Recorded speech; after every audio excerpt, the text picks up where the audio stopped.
ਸਤਿ ਸ਼੍ਰੀ ਅਕਾਲ ਜੀ। ਸਵਾਗਤ ਹੈ ਤੁਹਾਡਾ ਫਤਿਹ ਸਰ ਜੀਐਸ ਕਲਾਸਿਸ ਦੇ YouTube ਚੈਨਲ ਤੇ। ਅਸੀਂ ਤੁਹਾਡੇ ਲਈ ਲੈ ਕੇ ਆਏ ਹਾਂ ਨੈਬ ਤਹਿਸੀਲਦਾਰ ਤੇ ਕੋਆਪਰੇਟਿਵ ਇੰਸਪੈਕਟਰ ਦੇ ਲਈ ਜੋ ਐਗਜ਼ਾਮ ਆਉਣ ਵਾਲੇ ਆ, ਇਹਨਾਂ ਦੇ ਲਈ ਇੰਡੀਅਨ ਪੋਲਿਟੀ ਤੇ ਜੋ ਇੰਡੀਅਨ ਪੋਲਿਟੀ ਹੈ ਇਹਨੂੰ ਅਸੀਂ ਕਵਰ ਕਰਾਂਗੇ ਪੰਜਾਬੀ ਲੈਂਗੁਏਜ ਦੇ ਵਿੱਚ। ਹਾਂਜੀ, ਬਹੁਤ ਇੰਪੋਰਟੈਂਟ ਗੱਲ ਹੈ ਕਿ ਅਸੀਂ ਇਹਨੂੰ ਪੰਜਾਬੀ ਲੈਂਗੁਏਜ ਦੇ ਵਿੱਚ ਕਵਰ ਕਰਾਂਗੇ। ਅਸੀਂ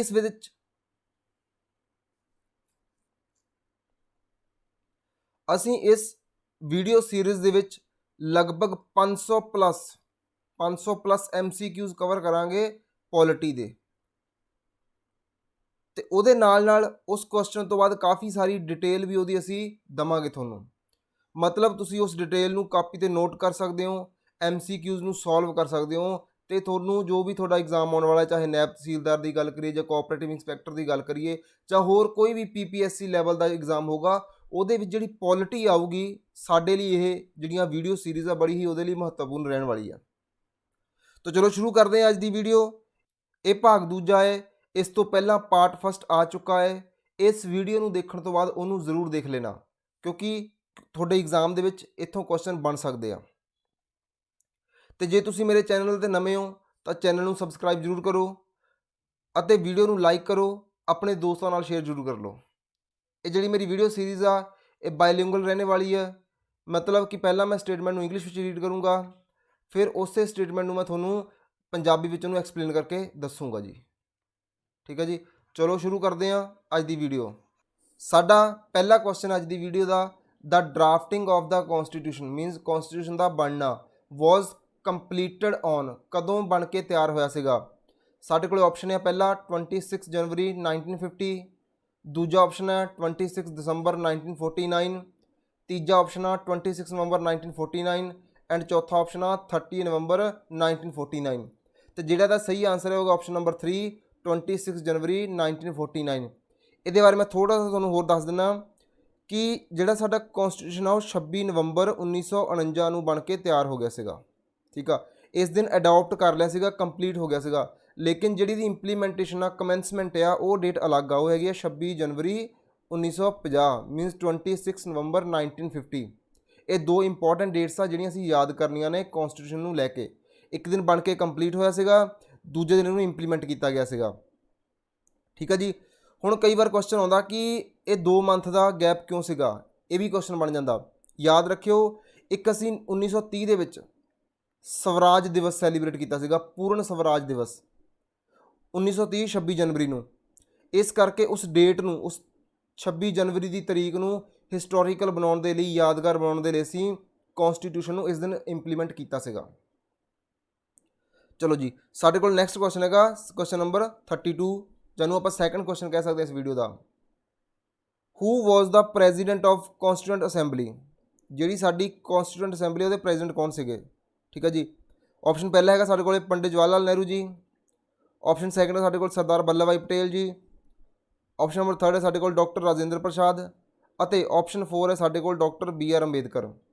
ਤੇ ਜੋ ਇਹਦਾ ਸਹੀ ਆਨਸਰ ਹੋਗਾ doctor Rajendra Prasad, option number 3 ਸਹੀ ਆਨਸਰ ਹੈ। ਜਿਹੜੀ ਸਾਡੀ ਕੌਂਸਟੀਟਿਊਸ਼ਨ ਅਸੈਂਬਲੀ ਆ ਉਹ ਕੈਬਨਿਟ ਮਿਸ਼ਨ ਦੇ ਅੰਡਰ ਬਣੀ ਸੀਗੀ, ਤੇ ਇਹਦਾ ਪਰਪਸ ਕੀ ਸੀਗਾ ਕਿ ਕੌਂਸਟੀਟਿਊਸ਼ਨ ਨੂੰ ਬਣਾਉਣਾ। ਇਹਦੀ ਜਿਹੜੀ ਫਸਟ ਮੀਟਿੰਗ ਆ ਉਹ 9 ਦਸੰਬਰ 1946 ਨੂੰ ਹੋਈ ਸੀਗੀ, 9 ਦਸੰਬਰ 1946। ਤੇ ਇਹਦੇ ਜਿਹੜੇ ਪ੍ਰੈਜ਼ੀਡੈਂਟ ਸੀਗੇ ਉਹ ਸੀਗੇ ਡਾਕਟਰ ਰਾਜਿੰਦਰ ਪ੍ਰਸਾਦ। ਕਈ ਵਾਰ ਕੁਐਸਚਨ ਆ ਜਾਂਦਾ ਕਿ ਇਹਦੇ ਟੈਂਪਰੇਰੀ ਚੇਅਰਮੈਨ ਕੌਣ ਸੀਗੇ, ਇਹ ਸੀਗੇ ਪਰਮਾਨੈਂਟ ਪ੍ਰੈਜ਼ੀਡੈਂਟ। ਕਈ ਵਾਰ ਕੁਐਸਚਨ ਆ ਸਕਦਾ ਕਿ ਟੈਂਪਰੇਰੀ ਪ੍ਰੈਜ਼ੀਡੈਂਟ ਕੌਣ ਸੀ, ਉਹ ਸੀਗੇ ਸਾਡੇ ਕੋਲ ਡਾਕਟਰ ਸਚਿਦਾਨੰਦ ਸਿਨਹਾ, ਡਾਕਟਰ ਸਚਿਦਾਨੰਦ ਸਿਨਹਾ। ਤੁਸੀਂ ਲਿਖ ਸਕਦੇ ਹੋ ਆਪਦੀ ਕਾਪੀ ਤੇ। ਹਾਂਜੀ, ਵੀਡੀਓ ਦੇ ਨੋਟਸ ਜ਼ਰੂਰ ਬਣਾਉਂਦੇ ਰਹੋ ਨਾਲ ਦੀ ਨਾਲ, ਤੁਹਾਨੂੰ ਕਾਫੀ ਇਨਫੋਰਮੇਸ਼ਨ ਮੈਂ ਨਾਲ ਦੀ ਨਾਲ ਹੋਰ ਵੀ ਦਊਂਗਾ। ਸਾਡੇ ਕੋਲ ਨੈਕਸਟ ਕੁਐਸਚਨ ਹੈ 33 ਕੁਐਸਚਨ ਇਸ ਸੀਰੀਜ਼ ਆ, ਤੇ 3 ਨੰਬਰ ਕੁਐਸਚਨ ਇਸ ਵੀਡੀਓ ਦਾ। The method of impeachment of the president of India is adopted from, ਕਹਿੰਦੇ ਜਿਹੜੇ ਪ੍ਰੈਜ਼ੀਡੈਂਟ ਨੂੰ ਹਟਾਉਣ ਦੀ ਪ੍ਰਕਿਰਿਆ ਅਸੀਂ ਕਿੱਥੋਂ ਸਿੱਖੀ ਆ, ਕਿਹੜੀ ਕੰਟਰੀ ਤੋਂ। ਸਾਡਾ ਆਪਸ਼ਨ ਨੰਬਰ ਫਸਟ ਹੈਗਾ USA, ਸੈਕੰਡ ਹੈਗਾ UK, ਥਰਡ ਹੈਗਾ USSR, ਤੇ ਫੋਰਥ ਹੈਗਾ ਫਰਾਂਸ। ਇਹਦਾ ਜਿਹੜਾ ਸਹੀ ਆਨਸਰ ਹੋਏਗਾ USA। ਇਹਦੇ ਨਾਲ ਜਿਵੇਂ ਫੰਡਾਮੈਂਟਲ ਰਾਈਟ ਦੀ ਗੱਲ ਕਰੀਏ ਉਹ ਵੀ ਅਸੀਂ USA ਤੋਂ ਅਡੋਪਟ ਕੀਤਾ ਆ। ਅਸੀਂ ਗੱਲ ਕਰੀਏ ਸਾਡੇ ਜੁਡੀਸ਼ੀਅਲ ਰਿਵਿਊ ਦੀ ਤਾਂ ਉਹ ਵੀ ਅਸੀਂ ਇੱਥੋਂ ਹੀ ਅਡੋਪਟ ਕੀਤਾ ਆ। ਅਸੀਂ ਗੱਲ ਕਰੀਏ ਇੰਪੀਚਮੈਂਟ ਆਫ ਜੱਜਿਸ ਦੀ ਜਾਂ ਅਸੀਂ ਕਹਿੰਦੇ ਰਿਮੂਵਲ ਆਫ ਜੱਜਿਸ ਨੂੰ ਹਟਾਉਣਾ, ਉਹ ਵੀ ਅਸੀਂ ਇੱਥੋਂ ਅਡੋਪਟ ਕੀਤਾ ਆ। ਅਸੀਂ ਗੱਲ ਕਰੀਏ ਵਾਈਸ ਪ੍ਰੈਜ਼ੀਡੈਂਟ ਦੀ ਪੋਸਟ ਦੀ, ਉਹ ਵੀ ਅਸੀਂ USA ਤੋਂ ਅਡੋਪਟ ਕੀਤਾ। ਇਹ ਉਹ ਐਕਸਟਰਾ ਇਨਫੋਰਮੇਸ਼ਨ ਸੀ ਜਿਹੜੀ ਤੁਸੀਂ ਨੋਟ ਕਰ ਸਕਦੇ ਹੋ। ਨੈਕਸਟ ਕੁਐਸਚਨ ਹੈ ਸਾਡੇ ਕੋਲ, who was the chairman of the constituent assembly. Same question repeat ਹੋ ਗਿਆ ਹੈ, ਕੌਂਸਟੀਟਿਊਂਟ ਅਸੈਂਬਲੀ ਦੇ ਚੇਅਰਮੈਨ ਕੌਣ ਸੀਗੇ? ਠੀਕ ਹੈ ਜੀ, ਆਲਰੇਡੀ ਅਸੀਂ ਕਰ ਚੁੱਕੇ। ਆਪਸ਼ਨ ਨੰਬਰ ਫਸਟ ਹੈਗਾ doctor BR Ambedkar ji, second ਹੈਗਾ ਡਾਕਟਰ ਰਾਜਿੰਦਰ ਪ੍ਰਸਾਦ ਜੀ, ਥਰਡ ਹੈਗਾ ਜਵਾਹਰ ਲਾਲ ਨਹਿਰੂ ਜੀ, ਫੋਰਥ ਹੈਗਾ ਸਾਡੇ ਕੋਲੇ ਵੱਲਭ ਭਾਈ ਪਟੇਲ ਜੀ।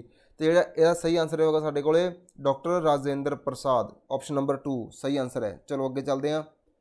ਦਾ constitution of India describe the country as. ਜਿਹੜਾ ਸਾਡਾ ਕੌਂਸਟੀਟਿਊਸ਼ਨ ਆ ਉਹ ਕਿਵੇਂ ਡਿਸਕਰਾਈਬ ਕਰਦਾ ਕਿ ਇੰਡੀਆ ਕਿੱਦਾਂ ਦੀ ਕੰਟਰੀ ਆ? ਆਪਸ਼ਨ ਨੰਬਰ ਫਸਟ ਸਾਡੇ ਕੋਲ ਹੈਗਾ ਯੂਨੀਅਨ ਆਫ ਸਟੇਟ, ਸੈਕੰਡ ਹੈਗਾ ਜੀ ਫੈਡਰੇਸ਼ਨ, ਥਰਡ ਹੈਗਾ ਯੂਨਿਟਰੀ ਸਟੇਟ, ਫੋਰਥ ਹੈਗਾ ਕਨਫੈਡਰੇਸ਼ਨ। ਤੇ ਜਿਹੜਾ ਸਹੀ ਆਂਸਰ ਹੈ ਸਾਡੇ ਕੋਲ ਹੈਗਾ ਜੀ option number first union of state. ਜਿਹੜੀ ਇਹ ਗੱਲ ਆ ਸਾਨੂੰ ਆਰਟੀਕਲ 1 'ਚ ਮਿਲਦੀ ਹੈ ਜੀ, ਨੋਟ ਕਰ ਲਿਓ ਆਰਟੀਕਲ 1। ਉਹਦੇ ਵਿੱਚ ਕੀ ਲਿਖਿਆ ਗਿਆ ਆ? India that is Bharat, India ਕੀ ਆ? That is Bharat is a union of state. ਇਹ ਆਰਟੀਕਲ 1 ਦੀ ਸਟੇਟਮੈਂਟ ਆ, ਤੁਸੀਂ ਇਹਨੂੰ ਯਾਦ ਕਰ ਸਕਦੇ ਹੋ, ਬਹੁਤ ਇੰਪੋਰਟੈਂਟ ਆ। ਚਲੋ ਸਾਡੇ ਕੋਲ ਨੈਕਸਟ ਕੁਐਸਚਨ ਹੈ ਸਾਡਾ, ਦਾ ਕੰਸੈਪਟ ਆਫ ਕੌਂਸਟੀਟਿਊਸ਼ਨ ਫਸਟ ਓਰੀਜੀਨੇਟਡ ਇਨ। ਕਹਿੰਦੇ ਜਿਹੜੇ ਕੌਂਸਟੀਟਿਊਸ਼ਨ ਦਾ ਕੰਸੈਪਟ ਆ ਉਹ ਪਹਿਲਾਂ ਕਿਹੜੀ ਕੰਟਰੀ ਵਿੱਚ ਓਰੀਜੀਨੇਟ ਕੀਤਾ ਗਿਆ ਸੀਗਾ? ਸਾਡੇ ਕੋਲ ਆਪਸ਼ਨ ਹੈਗਾ ਜੀ ਪਹਿਲਾ ਸਵਿਟਜ਼ਰਲੈਂਡ, ਸੈਕੰਡ ਹੈਗਾ ਸਾਡੇ ਕੋਲ ਬ੍ਰਿਟੇਨ, ਥਰਡ ਹੈਗਾ ਸਾਡੇ ਕੋਲ USA ਤੇ ਫੋਰਥ ਹੈਗਾ ਸਾਡੇ ਕੋਲ ਜਾਪਾਨ। ਤੇ ਜਿਹੜਾ ਇਹਦਾ ਸਹੀ ਆਂਸਰ ਹੈ ਸਾਡੇ ਕੋਲ ਬ੍ਰਿਟੇਨ, ਆਪਸ਼ਨ ਨੰਬਰ 2 ਇੰਪੋਰਟੈਂਟ ਆ ਜੀ, ਇਹ ਵੀ ਨੋਟ ਕਰ ਲਿਓ। ਉਸ ਤੋਂ ਬਾਅਦ ਹੈਗਾ ਸਾਡੇ ਕੋਲ next question, 7th question, the provisional president of the constituent assembly was. ਦੇਖੋ ਇਹ ਹੁਣ ਪ੍ਰੋਵੀਜ਼ਨਲ ਪੁੱਛ ਲਿਆ, ਪ੍ਰੋਵੀਜ਼ਨਲ ਮੀਨਸ ਟੈਂਪਰੇਰੀ, ਤੇ ਮੈਂ ਪਹਿਲਾਂ ਵੀ ਦੱਸਿਆ ਸੀਗਾ ਟੈਂਪਰੇਰੀ ਕੌਣ ਸੀਗੇ? ਡਾਕਟਰ ਸਚਿਦਾਨੰਦ ਸਿਨਹਾ ਜੀ। ਤਾਂ ਇਹ ਰਿਹਾ ਸਾਡੇ ਕੋਲ ਆਂਸਰ ਨੰਬਰ ਫਸਟ, ਇਹੀ ਸਾਡਾ ਆਂਸਰ ਹੋਇਆ। ਕਿਉਂਕਿ ਜਿਹੜੇ ਪਰਮਾਨੈਂਟ ਸੀਗੇ ਉਹ ਸੀਗੇ ਡਾਕਟਰ ਰਾਜਿੰਦਰ ਪ੍ਰਸਾਦ, ਤੇ ਜਿਹੜੇ ਪ੍ਰੋਵੀਜ਼ਨਲ ਜਾਂ ਟੈਂਪਰੇਰੀ ਦੀ ਗੱਲ ਕਰੀਏ ਹੋਏਗੇ ਸਾਡੇ ਕੋਲ ਸਚਿਦਾਨੰਦ ਸਿਨਹਾ ਜੀ। ਨੈਕਸਟ ਕੁਐਸਚਨ ਹੈ ਸਾਡੇ ਕੋਲੇ, the chairman of the drafting committee. ਜਿਹੜੀ ਸਾਡੀ ਡਰਾਫਟਿੰਗ ਕਮੇਟੀ ਉਹਦੇ ਚੇਅਰਮੈਨ ਕੌਣ ਸੀਗੇ? ਇੰਡੀਅਨ ਕੌਂਸਟੀਟਿਊਸ਼ਨ ਦੇ। ਹਾਂਜੀ, ਆਪਸ਼ਨ ਨੰਬਰ ਫਸਟ ਹੈ ਸਾਡੇ ਕੋਲੇ Pandit Jawahar Lal Nehru ji, option number second ਹੈ ਸਾਡੇ ਕੋਲੇ ਡਾਕਟਰ ਰਾਜਿੰਦਰ ਪ੍ਰਸਾਦ ਜੀ, ਥਰਡ ਹੈਗਾ ਜੀ ਸਾਡੇ ਕੋਲੇ ਮਹਾਤਮਾ ਗਾਂਧੀ ਜੀ, ਤੇ ਫੋਰਥ ਹੈਗੇ ਸਾਡੇ ਕੋਲੇ ਡਾਕਟਰ BR ਅੰਬੇਦਕਰ ਜੀ। ਤਾਂ ਜਿਹੜਾ ਦਾ ਸਹੀ ਆਂਸਰ ਹੋਗਾ ਸਾਡੇ ਕੋਲੇ doctor BR Ambedkar ji, option number ਚੌਥਾ ਸਹੀ ਆਂਸਰ ਹੈ। ਥੋੜੀ ਜੀ ਹੋਰ ਇਨਫੋਰਮੇਸ਼ਨ ਲੈ ਲਈ ਅਸੀਂ ਜਿਹੜੇ ਬਾਕੀ ਆਪਸ਼ਨ ਸਾਡੇ ਕੋਲੇ, ਜਿਵੇਂ ਕਿ ਆਪਣੇ ਪੰਡਿਤ ਜਵਾਹਰ ਲਾਲ ਨਹਿਰੂ ਜੀ। ਪੰਡਿਤ ਜਵਾਹਰ ਲਾਲ ਨਹਿਰੂ ਜੀ ਟੋਟਲ 3 ਕਮੇਟੀਆਂ ਦੇ ਹੈੱਡ ਸੀਗੇ। ਜੇ ਮੈਂ ਗੱਲ ਕਰਾਂ ਜਦੋਂ ਸਾਡਾ ਕੌਂਸਟੀਟਿਊਸ਼ਨ ਬਣਾਇਆ ਗਿਆ ਉਹਦੇ ਵਿੱਚ ਸਾਡੇ ਕੋਲੇ ਕੌਂਸਟੀਟਿਊਂਟ ਅਸੈਂਬਲੀ ਬਣੀ ਸੀਗੀ ਜੀ, ਇਹ ਐਕਸਟਰਾ ਇਨਫੋਰਮੇਸ਼ਨ ਨਾਲ ਨੋਟ ਕਰ ਲਿਓ। ਉਹਦੇ ਵਿੱਚ 8 ਮੇਜਰ ਕਮੇਟੀਆਂ ਸੀਗੀਆਂ, ਠੀਕ ਆ ਜੀ, 8 ਮੇਜਰ ਕਮੇਟੀਆਂ। ਉਹਨਾਂ ਵਿੱਚੋਂ 3 ਕਮੇਟੀਆਂ ਦੇ ਹੈੱਡ ਸੀਗੇ ਸਾਡੇ ਕੋਲੇ ਪੰਡਿਤ ਜਵਾਹਰ ਲਾਲ ਨਹਿਰੂ ਜੀ, 2 ਕਮੇਟੀਆਂ ਦੇ ਹੈੱਡ ਸੀਗੇ ਸਾਡੇ ਕੋਲੇ ਰਾਜਿੰਦਰ ਪ੍ਰਸਾਦ ਜੀ, ਐਂਡ 1 ਕਮੇਟੀ ਦੇ ਹੈੱਡ ਸੀਗੇ ਸਾਡੇ ਕੋਲੇ ਡਾਕਟਰ BR ਅੰਬੇਦਕਰ ਜੀ। ਤੇ ਜਿਹੜੀਆਂ 2 ਕਮੇਟੀਜ਼ ਬਚੀਆਂ ਆ ਉਹਨਾਂ ਦੇ ਹੈੱਡ ਸੀਗੇ ਸਰਦਾਰ ਵੱਲਭ ਭਾਈ ਪਟੇਲ, ਉਹ ਆਪਸ਼ਨ ਵਿੱਚ ਨਹੀਂ ਹੈਗੇ ਤੇ ਆਪਾਂ ਉਹ ਨਹੀਂ ਕਰਾਂਗੇ। ਯਾਦ ਰੱਖਿਓ ਮਹਾਤਮਾ ਗਾਂਧੀ ਜੀ ਕਿਸੇ ਵੀ ਕਮੇਟੀ ਦੇ ਹੈੱਡ ਵੀ ਨਹੀਂ ਸੀਗੇ ਅਤੇ ਉਹ ਇਸ ਅਸੈਂਬਲੀ ਦੇ ਮੈਂਬਰ ਵੀ ਨਹੀਂ ਸੀਗੇ। ਬਹੁਤ ਇੰਪੋਰਟੈਂਟ ਗੱਲ ਆ, ਮਹਾਤਮਾ ਗਾਂਧੀ ਜੀ ਇਸ ਅਸੈਂਬਲੀ ਦੇ ਮੈਂਬਰ ਵੀ ਨਹੀਂ ਸੀ, ਨੋਟ ਕਰ ਲਓ ਜੀ। ਚਲੋ ਹੁਣ ਆਪਾਂ ਦੇਖਦੇ ਹਾਂ ਕਿ ਕਿਹੜੀਆਂ 3 ਕਮੇਟੀਆਂ ਸੀਗੀਆਂ ਜਿਨ੍ਹਾਂ ਦੇ ਹੈੱਡ ਸੀਗੇ ਸਾਡੇ ਜਵਾਹਰ ਲਾਲ ਨਹਿਰੂ ਜੀ। ਫਸਟ ਸਾਡੇ ਕੋਲ ਕਮੇਟੀ ਹੈਗੀ ਆ ਯੂਨੀਅਨ ਪਾਵਰ ਕਮੇਟੀ, ਸੈਕੰਡ ਹੈਗੀ ਸਾਡੇ ਕੋਲੇ ਜੀ ਯੂਨੀਅਨ ਕੌਂਸਟੀਟਿਊਸ਼ਨ ਕਮੇਟੀ, ਐਂਡ ਥਰਡ ਹੈਗੀ ਆ ਸਾਡੇ ਕੋਲੇ ਸਟੇਟ ਕਮੇਟੀ। ਇਹ 3 ਕਮੇਟੀਆਂ ਦੇ ਹੈੱਡ ਸੀਗੇ ਸਾਡੇ ਕੋਲੇ ਪੰਡਿਤ ਜਵਾਹਰ ਲਾਲ ਨਹਿਰੂ ਜੀ। ਤੇ ਜੇ ਗੱਲ ਕਰੀਏ ਰਾਜਿੰਦਰ ਪ੍ਰਸਾਦ ਜੀ ਦੀ, ਰਾਜਿੰਦਰ ਪ੍ਰਸਾਦ ਸਾਡੇ ਕੋਲ ਰਿਹਾ ਜੀ ਰੂਲ ਐਂਡ ਪ੍ਰੋਸੀਜਰ ਕਮੇਟੀ ਦੇ ਹੈੱਡ, ਐਂਡ ਸੈਕੰਡ ਸੀਗੀ ਸਟੀਅਰਿੰਗ ਕਮੇਟੀ। ਇਹਨਾਂ 2 ਕਮੇਟੀਆਂ ਦੇ ਹੈੱਡ ਸੀਗੇ ਸਾਡੇ ਕੋਲੇ ਡਾਕਟਰ ਰਾਜਿੰਦਰ ਪ੍ਰਸਾਦ ਜੀ, ਤੇ ਇੱਕ ਬੱਚੀ ਸਾਡੇ ਕੋਲੇ ਡਾਕਟਰ BR ਅੰਬੇਦਕਰ ਜੀ, ਇੱਕ ਕਮੇਟੀ ਦੇ ਹੈੱਡ ਸੀਗੇ। 2 ਸ਼ਾਇਦ ਮੈਂ ਇੱਥੇ ਤੇ ਗਲਤੀ ਨਾਲ ਲਿਖ ਹੋ ਗਿਆ, ਲੇਕਿਨ ਇੱਕ ਦੇ ਸੀਗੇ। ਤੇ ਜਿਹੜੇ ਸਾਡੇ ਕੋਲ ਸਰਦਾਰ ਵੱਲਭ ਭਾਈ ਪਟੇਲ ਆ ਉਹ ਸੀਗੇ 2 ਕਮੇਟੀਆਂ ਦੇ ਹੈੱਡ। ਚਲੋ ਜੀ ਅੱਗੇ ਚੱਲਦੇ ਹਾਂ। ਕੁਐਸਚਨ ਨੰਬਰ ਹੈਗਾ ਸਾਡੇ ਕੋਲ 9 ਇਸ ਵੀਡੀਓ ਦਾ, who was the chairman of. ਦੇਖੋ ਫਿਰ ਚੇਅਰਮੈਨ ਪੁੱਛ ਲਿਆ। ਇਹ ਬਾਰ-ਬਾਰ ਕੁਐਸਚਨ ਇਸ ਲਈ ਆ ਰਿਹਾ ਕਿਉਂਕਿ ਜਿਹੜੀ ਇਹ ਸੀਰੀਜ਼ ਆ ਮੈਂ ਤਿਆਰ ਕਰ ਰਿਹਾ, ਇਹ ਪੁਰਾਣੇ ਸਾਡੇ ਜਿਹੜੇ 올ਡ ਜਾਂ ਪ੍ਰੀਵੀਅਸ ਈਅਰ ਦੇ ਕੁਐਸਚਨ ਪੇਪਰ ਆ ਪੰਜਾਬ ਦੇ ਐਗਜ਼ਾਮ ਵਿੱਚ ਆ ਚੁੱਕੇ ਆ, ਇਹ ਉਹੀ ਮੈਂ ਬਾਰ-ਬਾਰ ਕਰਵਾ ਰਿਹਾ ਤੇ ਨਾਲ ਉਹਨਾਂ ਦੀ ਡਿਟੇਲ ਵੀ ਕਰਵਾ ਰਿਹਾ। ਇੱਥੋਂ ਸਾਨੂੰ ਇਹ ਪਤਾ ਲੱਗਦਾ ਕਿ ਕਿਹੜੇ-ਕਿਹੜੇ ਟੌਪਿਕ ਜਿਹੜੇ ਉਹ ਪੋਲਿਟੀ ਦੇ ਇੰਪੋਰਟੈਂਟ ਆ। ਤੇ ਸਾਨੂੰ ਇਹਦਾ ਆਨਸਰ ਸਹੀ ਪਤਾ ਹੈ ਜੀ, ਡਾਕਟਰ ਰਾਜਿੰਦਰ ਪ੍ਰਸਾਦ ਕੀ ਆ ਸਾਡੇ ਚੇਅਰਮੈਨ ਨੇ ਕੌਂਸਟੀਟਿਊਂਟ ਅਸੈਂਬਲੀ ਦੇ।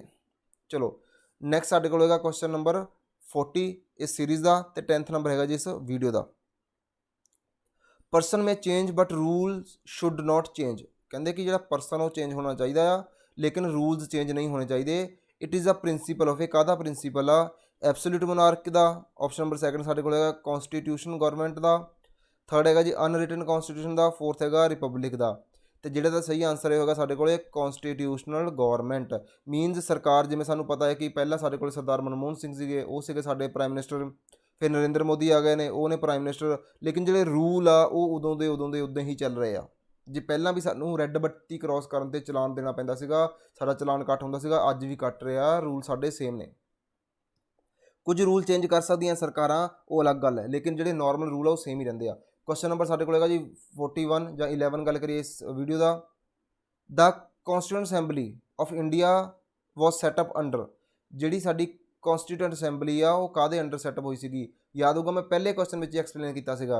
ਆਪਸ਼ਨ ਨੰਬਰ ਫਸਟ ਸਾਡੇ ਕੋਲ ਹੈਗਾ ਸਾਈਮਨ ਕਮਿਸ਼ਨ, ਸੈਕੰਡ ਹੈਗਾ ਕ੍ਰਿਪਸ ਮਿਸ਼ਨ, ਥਰਡ ਹੈਗਾ Mount baton plan and fourth ਹੈਗਾ ਕੈਬਨਿਟ ਮਿਸ਼ਨ।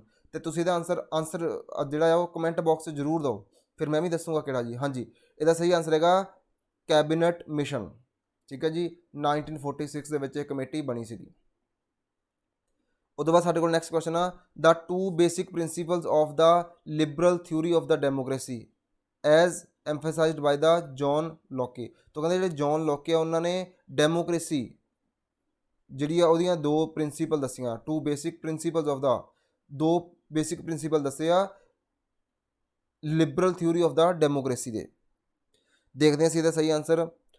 ਫਸਟ ਹੈਗਾ ਸਾਡੇ ਕੋਲ option universal adult franchise and right to property. Second ਸਾਡੇ ਕੋਲ ਹੈਗਾ ਜੀ representative democracy and workers right. Third ਹੈਗਾ ਸਾਡੇ ਕੋਲ popular sovereignty and constitution government. ਤੇ ਫੋਰਥ ਹੈਗਾ ਸਾਡੇ ਕੋਲ woman suffrage and popular sovereignty. ਤੇ ਜਿਹੜਾ ਇਹਦਾ ਸਹੀ ਆਨਸਰ ਹੈ ਸਾਡੇ ਕੋਲ ਹੈਗਾ option number first universal adult franchise and right to property. ਤੁਹਾਨੂੰ ਯਾਦ ਹੋਊਗਾ ਸਾਡੀ ਕੰਟਰੀ ਦਾ ਜਦੋਂ ਕੌਂਸਟੀਟਿਊਸ਼ਨ ਬਣ ਕੇ ਤਿਆਰ ਹੋ ਜਾਏਗਾ 1949 ਦੇ ਵਿੱਚ, ਤੇ ਉਹਨੂੰ ਅਸੀਂ 1950 ਦੇ ਵਿੱਚ ਇੰਪਲੀਮੈਂਟ ਕੀਤਾ ਸੀਗਾ। ਉਸ ਟਾਈਮ 'ਤੇ ਸਾਡੇ ਕੋਲ ਰਾਈਟ ਟੂ ਪ੍ਰੋਪਰਟੀ ਸੀ, ਸਾਡਾ ਫੰਡਾਮੈਂਟਲ ਰਾਈਟ ਸੀਗਾ ਇੱਕ ਰਾਈਟ ਟੂ ਪ੍ਰੋਪਰਟੀ। ਲੇਕਿਨ ਉਸ ਤੋਂ ਬਾਅਦ 44th ਅਮੈਂਡਮੈਂਟ ਦੇ ਵਿੱਚ ਅਸੀਂ ਇਹਨੂੰ ਉੱਥੋਂ ਕੱਢ ਦਿੱਤਾ। ਤੇ ਇਟ ਮੀਨਸ ਐਟ ਪ੍ਰੈਜ਼ੈਂਟ ਸਾਡੇ ਕੋਲ 6 ਫੰਡਾਮੈਂਟਲ ਰਾਈਟ ਨੇ। ਰਾਈਟ ਟੂ ਪ੍ਰੋਪਰਟੀ ਸਾਡਾ ਫੰਡਾਮੈਂਟਲ ਰਾਈਟ ਨਹੀਂ ਹੈਗਾ, ਇੱਕ ਲੀਗਲ ਰਾਈਟ ਹੈ। ਇਹਨੂੰ ਅਸੀਂ ਆਰਟੀਕਲ 300 ਦੇ ਵਿੱਚ ਰੱਖਿਆ ਹੋਇਆ, 300A ਦੇ ਵਿੱਚ। ਠੀਕ ਆ, ਇਹ ਨੋਟ ਕਰ ਲਓ ਜੀ। ਅਮੈਂਡਮੈਂਟ ਦਾ ਮੈਂ ਨੰਬਰ ਵੀ ਦੱਸ ਦਿੱਤਾ, ਤੇ ਈਅਰ ਦੀ ਗੱਲ ਕਰੀਏ 1978, ਇਹ ਉਸ ਸਾਲੇ ਅਮੈਂਡਮੈਂਟ ਹੋਈ ਸੀਗੀ। ਫਿਰ ਸਾਡੇ ਕੋਲ ਹੈਗਾ next question cabinet system and collective responsibility. ਠੀਕ ਆ ਜੀ, ਆਰ ਦਾ ਕੰਟਰੀਬਿਊਸ਼ਨ ਆਫ। ਕਹਿੰਦੇ ਜਿਹੜਾ ਕੈਬਨਿਟ ਸਿਸਟਮ ਆ ਤੇ ਕੋਲੈਕਟਿਵ ਰਿਸਪੌਂਸਿਬਿਲਿਟੀ ਆ, ਇਹ ਸਾਡੇ ਕੌਂਸਟੀਟਿਊਸ਼ਨ ਦੇ ਵਿੱਚ ਕਿੱਥੋਂ ਅਸੀਂ ਲਿਆ ਆ? ਸਾਡੇ ਕੋਲ ਆਪਸ਼ਨ ਨੰਬਰ ਫਸਟ ਹੈਗਾ ਆਇਰਲੈਂਡ, ਸੈਕੰਡ ਹੈਗਾ USA, ਥਰਡ ਹੈਗਾ ਇੰਡੀਆ ਐਂਡ ਫੋਰਥ ਹੈਗਾ ਬ੍ਰਿਟੇਨ। ਸਾਨੂੰ ਪਤਾ ਹੈ ਜਿਹੜਾ ਕੈਬਨਿਟ ਸਿਸਟਮ ਆ ਇਹ ਅਸੀਂ ਬ੍ਰਿਟੇਨ ਤੋਂ ਬੋਰੋ ਕੀਤਾ, ਤੇ ਸਾਡਾ ਆਨਸਰ ਹੈਗਾ ਆਪਸ਼ਨ ਨੰਬਰ 4। ਨੈਕਸਟ ਸਾਡੇ ਕੋਲ ਹੈਗਾ ਜੀ question number 44 direct democracy is a system of government in ਵਿਚ। ਕਹਿੰਦੇ ਜਿਹੜੀ ਡਾਇਰੈਕਟ ਡੈਮੋਕ੍ਰੇਸੀ ਆ ਉਹ ਕਿੱਦਾਂ ਦੀ ਹੁੰਦੀ ਆ, ਜਿਹਦੇ ਵਿੱਚ ਗੌਰਮੈਂਟ ਕੀ ਕਰਦੀ ਆ? ਫਸਟ ਸਾਡੇ ਕੋਲ ਆਪਸ਼ਨ ਹੈਗਾ people choose the civil servant, ਜਿਹੜੇ ਆਮ ਲੋਕ ਆ ਉਹ ਸਿਵਲ ਸਰਵੈਂਟਸ ਨੂੰ ਚੂਜ਼ ਕਰਦੇ ਆ। ਸੈਕੰਡ ਸਾਡੇ ਕੋਲ ਆਪਸ਼ਨ ਹੈਗਾ ਜੀ people directly elect there representative, ਜਿਹੜੇ ਆਮ ਲੋਕ ਆ ਉਹ ਡਾਇਰੈਕਟਲੀ ਹੀ ਆਪਣੇ ਜਿਹੜੇ ਰਿਪਰੈਜ਼ੈਂਟੇਟਿਵ ਆ ਉਹਨਾਂ ਨੂੰ ਇਲੈਕਟ ਕਰਦੇ ਆ, ਜਿਵੇਂ ਕਿ ਅਸੀਂ ਗੱਲ ਕਰੀਏ ਸਾਡੇ MLA MP ਹੋ ਗਏ। ਥਰਡ ਆਪਸ਼ਨ ਆ ਪੀਪਲ ਟੇਕ ਪਾਰਟ ਡਾਇਰੈਕਟਲੀ ਇਨ ਦਾ ਪੋਲਿਸੀ ਮੇਕਿੰਗ। ਕਹਿੰਦੇ ਜੇ ਕੋਈ ਵੀ ਕੰਟਰੀ ਦੇ ਵਿੱਚ ਪੋਲਿਸੀ ਬਣਨੀ ਆ, ਰੂਲ ਬਣਨਾ ਆ, ਜਿਹੜੇ ਆਮ ਲੋਕ ਆ ਉਹਦੇ ਵਿੱਚ ਡਾਇਰੈਕਟਲੀ ਪਾਰਟੀਸਪੇਟ ਕਰਦੇ ਆ। ਅਤੇ ਐਡਮਿਨਿਸਟ੍ਰੇਸ਼ਨ ਦੇ ਵਿੱਚ ਵੀ ਮੰਨ ਲਓ ਕੰਟਰੀ ਦੇ ਵਿੱਚ ਕੋਈ ਰੂਲ ਬਣਾਉਣਾ, ਸਰਕਾਰ ਨੂੰ ਲੈ ਕੇ ਆਉਣਾ, ਉਹਦੇ ਟਾਈਮ ਡਿਊਰੇਸ਼ਨ ਦੇ ਵਿੱਚ ਹੀ ਉਹਨੂੰ ਛੱਡਣਾ ਜਾਂ ਉਹਨੂੰ ਹਟਾਉਣਾ ਉਹਦੇ ਪੋਸਟ ਤੋਂ, ਇਹ ਸਾਰਾ ਕੰਮ ਲੋਕ ਕਰਦੇ ਆ। ਫੋਰਥ ਆਪਸ਼ਨ ਆ government officials consult people on the various appointment. ਕਹਿੰਦੇ ਜਿਹੜੇ ਗੌਰਮੈਂਟ ਆਫੀਸਰ ਦਾ ਜਦੋਂ ਮੰਨ ਲਓ ਕਿਸੇ ਆਫੀਸਰ ਦੀ ਅਪਾਇੰਟਮੈਂਟ ਹੋਣੀ ਆ ਉਹਦੇ ਲਈ ਲੋਕਾਂ ਨਾਲ ਗੱਲਬਾਤ ਕਰਦੇ ਆ। ਸਾਡਾ ਆਪਸ਼ਨ ਨੰਬਰ 4 ਵੀ ਗਲਤ ਆ, 2 ਵੀ ਗਲਤ ਆ, ਫਸਟ ਵੀ ਗਲਤ ਆ, ਸਹੀ ਹੈਗਾ ਆਪਸ਼ਨ ਨੰਬਰ 3। ਤੁਹਾਨੂੰ ਮੈਂ ਥੋੜ੍ਹਾ ਜਿਹਾ ਦੱਸਦਾ, ਜਿਹੜੀ ਡੈਮੋਕ੍ਰੇਸੀ ਹੁੰਦੀ ਆ ਉਹਦੀਆਂ 2 ਟਾਈਪ ਹੁੰਦੀਆਂ ਜੀ। ਇੱਕ ਹੈਗਾ ਡਾਇਰੈਕਟ ਡੈਮੋਕ੍ਰੇਸੀ, ਦੂਜੀ ਹੈਗੀ ਆ ਇਨਡਾਇਰੈਕਟ ਡੈਮੋਕ੍ਰੇਸੀ। ਸਾਡੇ ਇੰਡੀਆ ਵਿੱਚ ਇਨਡਾਇਰੈਕਟ ਡੈਮੋਕ੍ਰੇਸੀ ਚੱਲਦੀ ਆ, ਤੇ ਡਾਇਰੈਕਟ ਡੈਮੋਕ੍ਰੇਸੀ ਦੇ ਵਿੱਚ ਕੀ ਹੁੰਦਾ ਆ, ਜਿਹੜੇ ਆਮ ਲੋਕ ਆ ਉਹ ਇਲੈਕਸ਼ਨ ਤੋਂ ਬਾਅਦ ਵੀ, ਠੀਕ ਆ ਜੀ, ਜਿਵੇਂ ਆਪਦੀ ਕੰਟਰੀ ਦੀ ਪਹਿਲਾਂ ਗੱਲ ਦੱਸਾਂ, ਜਿਵੇਂ ਅਸੀਂ ਇੱਕ ਵਾਰ 5 ਸਾਲਾਂ ਲਈ ਵੋਟ ਪਾਤੀ ਆ, ਸਰਕਾਰ ਸਾਡੀ ਗੱਲ ਸੁਣੇ ਨਾ ਸੁਣੇ ਉਹਨਾਂ ਦੀ ਮਰਜ਼ੀ ਆ। ਜਿਵੇਂ ਸਾਨੂੰ ਪਤਾ ਕਿਸਾਨਾਂ ਨੇ ਧਰਨਾ ਦਿੱਤਾ ਸੀਗਾ, ਉਦੋਂ ਬਾਅਦ ਹੀ ਬਿੱਲ ਪਾਸ ਹੋਏ ਸੀਗੇ, ਉਹਦੇ ਵਿੱਚ ਵੀ ਕੀ ਸੀਗਾ, ਸਰਕਾਰ ਨੂੰ ਲੱਗਦਾ ਸੀਗਾ ਕਿ ਸਾਨੂੰ ਪੋਲੀਟੀਕਲ ਲਾਸ ਹੋ ਸਕਦਾ, ਤਾਂ ਕਰਕੇ ਉਹਨਾਂ ਨੇ ਇਹ ਬਿੱਲ ਵਾਪਸ ਲਿਆ। ਉੱਦਾਂ ਸ਼ਾਇਦ ਉਹਦੇ ਲਈ ਕੋਈ ਲੀਗਲੀ ਕੋਈ ਉਹਨਾਂ 'ਤੇ ਬਰਡਨ ਨਹੀਂ ਸੀਗਾ ਕਿ ਹਾਂ ਸਾਨੂੰ ਕਰਨਾ ਹੀ ਪਊਗਾ। लेकिन जे डायरैक्ट डेमोक्रेसी की गल करिए उत्थे लोग जिहड़े हुंदे आ ओह डिसीजन गौरमेंट दे चेंज कर सकते आ आपदे प्रैशर राहीं, तो उत्थे लीगली जरूरी है कि जे लोगों ने कहता तो करना पैना। ठीक है, इत्थे सरकार नूं उहदी पोस्ट तो उहदे टाइम तो पहलां भी हटा सकते आ लोग, इन्नी पावर हुंदी आ डायरैक्ट डेमोक्रेसी दे विच। चलो जी, साढ़े कोल 45 नंबर क्वेश्चन आ, in India legal sovereignty is vested with, कहते जी लीगल सॉवरनिटी आ वो किहदे कोल हुंदी आ साडे इंडिया दे विच। साडे कोल ऑप्शन नंबर फर्स्ट हैगा जी प्रेजिडेंट, सैकेंड हैगा जुडिशरी, थर्ड हैगा कैबिनेट, फोर्थ हैगा साडे कोल कॉन्स्टिट्यूशन ऑफ इंडिया। तो इसका सही आंसर हैगा constitution of India, option number 4। 46 number question आ, who was the president of the constituent assembly of India, फिर तो आ गया। तो इसका सही आंसर साडे कोल डॉक्टर राजेंद्र प्रसाद। चलिए जी अगे, question number 47, chairman of drafting committee, फिर तो रिपीट हो रहा क्वेश्चन, कौन है जी साडे doctor BR Ambedkar ji. Answer ये बिल्कुल सही है।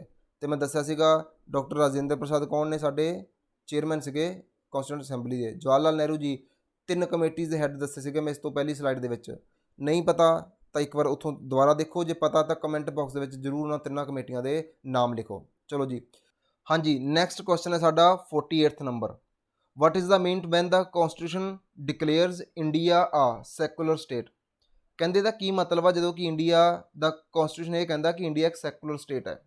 ठीक है जी, साढ़े को ऑप्शन नंबर फर्स्ट हैगा religious worship is not allowed, जी रिलीजियस वर्शिप आ पाठ पूजा वो अलाउड नहीं है साडी कंट्री दे विच, सानूं पता गलत है जी। Religion are patronized by the state, जिहड़ा रिलीजन आ उहनूं सरकार सपोर्ट करती है, ये भी स्टेटमेंट सही नहीं हैगी। The state regards religion as a private private affairs, कहते स्टेट ने यह मन्निया होया कि जो रिलीजन वो एक प्राइवेट अफेयर आ of the citizen and does not discriminate on this basis, जी स्टेट आ जी सरकार आ वो इस बेस पर कभी भी भेदभाव नहीं करूगी। नन ऑफ दीज, साड़ी जी बिल्कुल सही स्टेटमेंट होगी ऑप्शन नंबर 3। सैकुलरिज्म का मीनिंग ये है कि सरकार का कोई भी रिलीजन नहीं होगा। ठीक है जी, ध्यान ना सुनो इस गल नूं, गौरमेंट हैज़ नो रिलीजन लेकिन सिटीजन का होगा, तो सरकार कदे भी किसी नाल इस बेस ते डिस्क्रिमिनेशन भेदभाव नहीं करूगी कि वह सिटीजन का रिलीजन की आ। लेकिन साढ़े को 2 कंसैप्ट आ जी सैकुलर दे, एक हैगा वैसटर्न सैकुलरिज्म, साढ़े को एक हैगा इंडियन सैकुलरिज्म। की फर्क आ, वैसटर्न सैकुलरिज्म मीनस जिवें कि यूरोप की गल करिए उत्थे आ, उत्थे हैगा कंप्लीट सैपरेशन, प्लीज़ नोट कर लियो कंप्लीट सैपरेशन। तो जे असीं गल करिए इंडिया की, इत्थे हैगा पॉजिटिव इंटरवेंशन। ठीक है, थोड़ा लगता होगा कि शायद सरकार पैटरनाइज कर दी है रिलीजन, लेकिन नहीं, according to secular state government has no religion, लेकिन वो पॉजिटिव इंटरवेंशन कर दी है, मीनस वो सारे रिलीजन इक्वल रखूगी, उन्होंने लिए चंगियां गल्लां ही करूगी, नैगेटिव नहीं करूगी। ठीक है जी, चलिए अगे, उम्मीद है थोड़ा समझ लग गई होगी। हाँ जी, नैक्सट क्वेश्चन है साढ़े को 49 number question, January 26 selected as the date for the inauguration of the constitution, कहते भी 26 ਨੂੰ ਅਸੀਂ एज अ इनैगूरेशन ਮੰਨਿਆ ਸੀਗਾ, क्यों वाई बिकॉज की कारण ਸੀਗਾ, ਤੁਹਾਨੂੰ याद होगा मैं दस्सिया ਸੀਗਾ इस बारे क्यों, शायद तीजे चौथे क्वेश्चन की गल हुई साडी। ऑप्शन नंबर फर्स्ट साढ़े को हैगा it was considered to be an auspicious day, second हैगा on that day the quit India movement was started in 1942, third हैगा the Congress has observed as it an independence day of in 1930। देखो जी आ गई। ठीक है, none of these, तो सही answer साढ़े को हैगा जी 1930 वाली गल आ। जिहड़ी गल हैगी क्विट इंडिया मूवमेंट की, वो 1942 ਦੇ ਵਿੱਚ स्टार्ट तो हुई सी, लेकिन वो सी 8 अगस्त ਨੂੰ स्टार्ट। ठीक है, ये भी डेट इंपॉर्टेंट है, याद रख सकते हो तुसीं। क्वेश्चन नंबर 50 साढ़े को हैगा the system of judicial review कित्थों लिया सी असीं, हाँ ये भी मैं पिछे दस चुका। इसका सही आंसर है साढ़े को ऑप्शन नंबर 4 USA। मैं तां ही कहा जी पहला मैं कुछ क्वेश्चन दस्से उन्होंने रिकॉर्ड करते रहो, उन्होंने नोट करते रहो, सानू एग्जाम के बेनीफिट करनगे जी। Question number 51, which one of the following is not a element of the state, state का एलीमेंट किहड़ा नहीं हैगा, population, land, army and government. ठीक है जी, साढ़े को जी स्टेट आ मीनस कंट्री, वो 4 एलीमेंट होंगे, टोटल 4 एलीमेंट आ, वो पॉपूलेशन एक आ, लैंड दूजा आ, गौरमेंट तीजा आ, आर्मी नहीं आता जी। तो यही जगह आऊगा साढ़े को सॉवरनिटी। ठीक है जी, सॉवरनिटी, तो तुसी नोट कर लो जी, फर्स्ट हैगा पॉपूलेशन, सैकेंड हैगा लैंड, थर्ड हैगा गौरमेंट, तो फोर्थ हैगा साढ़े को सॉवरनिटी। सॉवरनिटी मीनस सरकार आपदे डिसीजन लैन दे विच आज़ाद आ, किसी बाहरली पावर जो एक्सटर्नल पावर होगी या इंटरनल पावर कोई भी आ, उहदा साडी पार्लीमेंट ते साडी सरकार ते कोई भी प्रभाव नहीं होगा। क्वेश्चन नंबर 52 आ, chairman of the drafting committee ਫਿਰ ਆ ਗਿਆ ਜੀ, ਤੇ ਸਾਡਾ ਸਹੀ ਆਂਸਰ ਹੈਗਾ doctor BR Ambedkar ji. Already ਅਸੀਂ ਕਰ ਚੁੱਕੇ ਹਾਂ।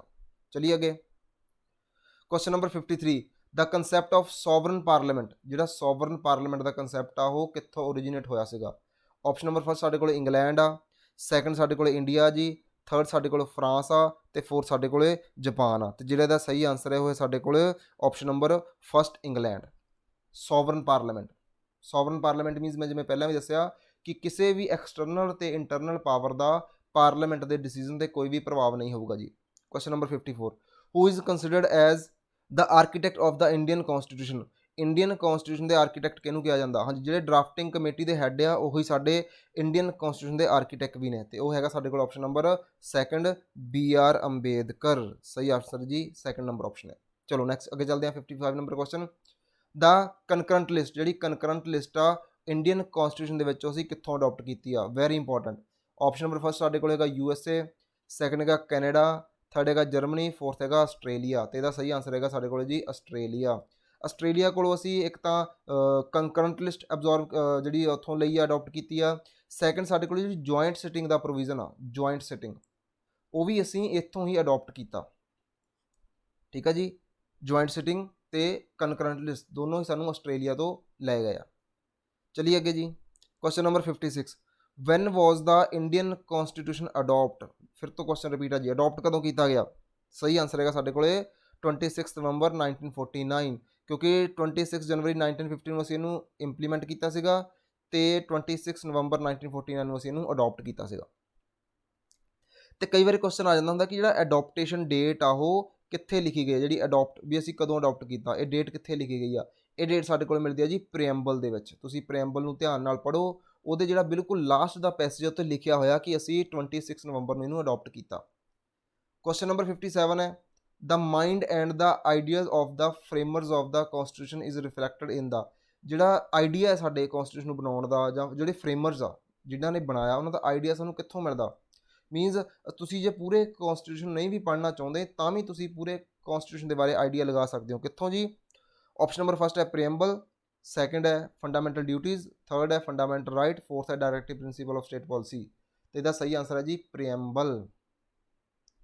ਤੁਸੀਂ ਪ੍ਰੀਐਂਬਲ ਨੂੰ ਇੱਕ ਵਾਰ ਅੱਛੀ ਤਰ੍ਹਾਂ ਪੜ੍ਹ ਲਓ, ਧਿਆਨ ਨਾਲ ਪੜ੍ਹ ਲਓ, ਤੁਹਾਨੂੰ ਪਤਾ ਲੱਗ ਜਾਊਗਾ ਸਾਡੇ ਕੌਂਸਟੀਟਿਊਸ਼ਨ ਦਾ ਕੀ ਮੋਟਿਵ ਆ। ਤੇ ਜਿਹੜਾ ਪ੍ਰੀਐਂਬਲ ਦੀ ਗੱਲ ਕਰੀਏ, ਵਰਲਡ ਦਾ ਸਭ ਤੋਂ ਪਹਿਲੀ ਜਿਹੜੀ ਕੰਟਰੀ ਸੀਗੀ ਉਹ ਸੀਗੀ USA, ਜਿਹਦੇ ਕੌਂਸਟੀਟਿਊਸ਼ਨ ਦੇ ਅੱਗੇ ਪ੍ਰੀਐਂਬਲ ਸੀਗਾ। ਚਲੋ ਕੁਐਸਚਨ ਨੰਬਰ 58 ਆ, which of the following is not a feature of the Indian constitution, Indian constitution ਦਾ ਫੀਚਰ ਕਿਹੜਾ ਨਹੀਂ ਹੈਗਾ? ਫਸਟ ਹੈਗਾ parliamentary form of government, independence judiciary, presidential form of government, federal government. Federal government ਵੀ ਸਹੀ ਹੈ, independence judiciary ਵੀ ਬਿਲਕੁਲ ਸਹੀ ਹੈ, ਪਾਰਲੀਮੈਂਟਰੀ ਫਾਰਮ ਆਫ ਗਵਰਨਮੈਂਟ ਵੀ ਸਹੀ ਹੈ, ਪ੍ਰੈਜ਼ੀਡੈਂਸ਼ੀਅਲ ਫਾਰਮ ਜਿਹੜੀ ਗਵਰਨਮੈਂਟ ਆ ਉਹ ਗਲਤ ਹੈ, ਕਿਉਂਕਿ ਜਿਹੜੀ ਪ੍ਰੈਜ਼ੀਡੈਂਸ਼ੀਅਲ ਫਾਰਮ ਆਫ ਗਵਰਨਮੈਂਟ ਹੈ ਸਾਨੂੰ ਇਹ USA 'ਚ ਮਿਲਦੀ ਆ, ਲੇਕਿਨ ਇੰਡੀਆ ਦੇ ਵਿੱਚ ਹੈਗਾ parliamentary form of government. Question number 59, what is the basis of classification of the governments as unitary and federal? ਕਹਿੰਦੇ ਕੀ ਬੇਸ ਆ ਜਿਹੜੇ ਬੇਸ 'ਤੇ ਅਸੀਂ ਗਵਰਨਮੈਂਟ ਨੂੰ ਡਿਵਾਈਡ ਕੀਤਾ, ਯੂਨਿਟਰੀ ਤੇ ਫੈਡਰਲ 'ਤੇ? ਸਾਡੇ ਕੋਲ ਆਪਸ਼ਨ ਨੰਬਰ ਫਸਟ ਹੈਗਾ ਜੀ relationship between the legislature and executive, ਜਿਹੜੀ ਐਗਜ਼ੀਕਿਊਟਿਵ ਤੇ ਸਾਡੀ ਲੈਜਿਸਲੇਚਰ, ਐਗਜ਼ੀਕਿਊਟਿਵ ਮੀਨਸ ਜੋ ਲਾਜ਼ ਨੂੰ ਇੰਪਲੀਮੈਂਟ ਕਰਦੀ ਹੈ, ਜਿਵੇਂ ਗਵਰਨਮੈਂਟ ਦੀ ਗੱਲ ਕਰੀਏ ਅਸੀਂ, ਤੇ ਲੈਜਿਸਲੇਚਰ ਜਿਹੜੀ ਲਾਅ ਬਣਾਉਂਦੀ ਹੈ, ਜਿਵੇਂ ਪਾਰਲੀਮੈਂਟ ਦੀ ਗੱਲ ਕਰੀਏ, ਇਹਨਾਂ ਦਾ ਰਿਲੇਸ਼ਨ। ਸੈਕੰਡ ਹੈਗਾ relationship between the executive and the judiciary, executive ਮੈਂ ਦੱਸ ਚੁੱਕਾ, ਜੁਡੀਸ਼ਰੀ ਮੀਨਸ ਜਿਵੇਂ ਕਿ ਜੱਜ ਵਗੈਰਾ, ਹਾਈ ਕੋਰਟ, ਸੁਪਰੀਮ ਕੋਰਟ। ਤੇ ਥਰਡ ਸਾਡੇ ਕੋਲ ਆਪਸ਼ਨ ਹੈਗਾ relationship between the centre and state, ਤੇ ਫੋਰਥ ਹੈਗਾ ਸਾਡੇ ਕੋਲ relationship between the legislature, executive and judiciary wing of the government. ਤੇ ਜਿਹੜਾ ਦਾ ਸਹੀ ਆਂਸਰ ਦੇਖੋ ਜੀ ਯੂਨਿਟਰੀ ਐਂਡ ਫੈਡਰਲ, ਇਹਦੇ ਵਿੱਚ ਸਾਡੇ ਕੋਲ ਸਹੀ ਆਂਸਰ ਹੈਗਾ option number 3 centre and state. Means centre government ਤੇ ਸਟੇਟ ਗਵਰਨਮੈਂਟ ਨੇ ਆਪਣੇ ਆਪ ਨੂੰ ਕੁਛ ਨਾ ਕੁਛ ਜਿਹੜੇ ਰਾਈਟ ਕੌਂਸਟੀਟਿਊਸ਼ਨ ਦੇ ਵਿੱਚ ਲਿਖੇ ਹੋਏ ਆ, ਉਹ ਲਿਖਿਆ ਗਿਆ ਕਿ ਕਿਹੜੇ ਕਿਹੜੇ ਰਾਈਟ ਸਾਡੇ ਕੋਲ ਹੋਣਗੇ ਸਟੇਟ ਗਵਰਨਮੈਂਟ ਦੇ, ਕਿਹੜੇ ਕਿਹੜੇ ਹੋਣਗੇ ਜੀ ਸੈਂਟਰ ਗਵਰਨਮੈਂਟ ਦੇ। ਇਹਨੂੰ ਅਸੀਂ ਫੈਡਰਲੀ ਕਹਿੰਦੇ ਹਾਂ, ਜਦੋਂ ਪਾਵਰ ਸਟੇਟ ਤੇ ਸੈਂਟਰ ਵਿੱਚ ਡਿਵਾਈਡ ਕੀਤੀ ਗਈ ਹੋਵੇ ਉਹ ਸਾਡਾ ਇੱਕ ਫੈਡਰਲ ਫੀਚਰ ਹੁੰਦਾ। ਲਾਸਟ ਕੁਐਸਚਨ ਹੈ ਵੀਡੀਓ ਦਾ, ਇੰਡੀਅਨ ਕੌਂਸਟੀਟਿਊਸ਼ਨ ਕੀ ਹੈ ਜੀ ਇਹ? ਫੈਡਰਲ, ਕੁਆਸੀ ਫੈਡਰਲ, ਯੂਨਿਟਰੀ ਤੇ ਪ੍ਰੈਜ਼ੀਡੈਂਸ਼ੀਅਲ। ਇਹਦਾ ਸਹੀ ਆਂਸਰ ਹੈਗਾ ਕੁਆਸੀ ਫੈਡਰਲ। ਠੀਕ ਹੈ, ਕੁਆਸੀ ਫੈਡਰਲ ਕੀ ਹੁੰਦਾ? ਇੱਕ ਇੱਦਾਂ ਦਾ ਕੌਂਸਟੀਟਿਊਸ਼ਨ ਜਿਹਦੇ ਵਿੱਚ ਸਾਨੂੰ ਯੂਨਿਟਰੀ ਫੀਚਰ ਵੀ ਮਿਲਣ ਤੇ ਸਾਨੂੰ ਜਿਹਦੇ ਵਿੱਚ ਫੈਡਰਲ ਫੀਚਰ ਵੀ ਮਿਲਣ, ਉਹ ਸਾਡੇ ਕੋਲ ਹੁੰਦਾ ਜੀ ਕੁਆਸੀ ਫੈਡਰਲ। ਉਮੀਦ ਹੈ ਤੁਹਾਨੂੰ ਵੀਡੀਓ ਕਾਫੀ ਵਧੀਆ ਲੱਗੀ ਹੋਊਗੀ, ਕਾਫੀ ਡਿਟੇਲ ਮੈਂ ਦੱਸੀ ਆ, ਪਲੀਜ਼ ਉਹਨੂੰ ਨੋਟ ਕਰ ਲਿਓ, ਐਗਜ਼ਾਮ ਦੇ ਲਈ ਉਹਨੂੰ ਰਿਵੀਜ਼ਨ ਕਰਦੇ ਰਹੋ, ਤੁਹਾਡੇ ਲਈ ਕਾਫੀ ਬੈਨੀਫਿਟ ਹੋਊਗੀ ਜੀ। ਠੀਕ ਹੈ, ਤੇ ਜੇ ਤੁਹਾਨੂੰ ਵੀਡੀਓ ਵਧੀਆ ਲੱਗੀ ਹੈ ਤਾਂ ਪਲੀਜ਼ ਮੇਰੇ ਚੈਨਲ ਨੂੰ ਸਬਸਕ੍ਰਾਈਬ ਕਰ ਲਓ, ਵੀਡੀਓ ਨੂੰ ਲਾਈਕ ਜ਼ਰੂਰ ਕਰੋ, ਇੱਥੇ ਕਮੈਂਟ ਜਿਹੜੇ ਮੈਂ ਕੁਐਸਚਨ ਪੁੱਛੇ ਉਹਨਾਂ ਦਾ ਕਰੋ ਤੇ ਆਪਣੇ ਦੋਸਤਾਂ ਨਾਲ ਸ਼ੇਅਰ ਜ਼ਰੂਰ ਕਰੋ। ਤੇ ਜੇ ਤੁਹਾਡੇ ਮਨ ਵਿੱਚ ਕੋਈ ਕੁਐਰੀ ਹੈ ਤਾਂ ਇੱਕ ਕੰਟੈਕਟ ਨੰਬਰ ਦਿੱਤਾ ਹੋਇਆ, ਤੁਸੀਂ ਇਸ ਕੰਟੈਕਟ ਨੰਬਰ ਤੇ ਮੈਨੂੰ WhatsApp ਤੇ ਮੈਸੇਜ ਕਰ ਸਕਦੇ ਹੋ, ਇਹ WhatsApp ਦਾ ਨੰਬਰ ਹੈ। ਓਕੇ ਜੀ, thank you, have a good day.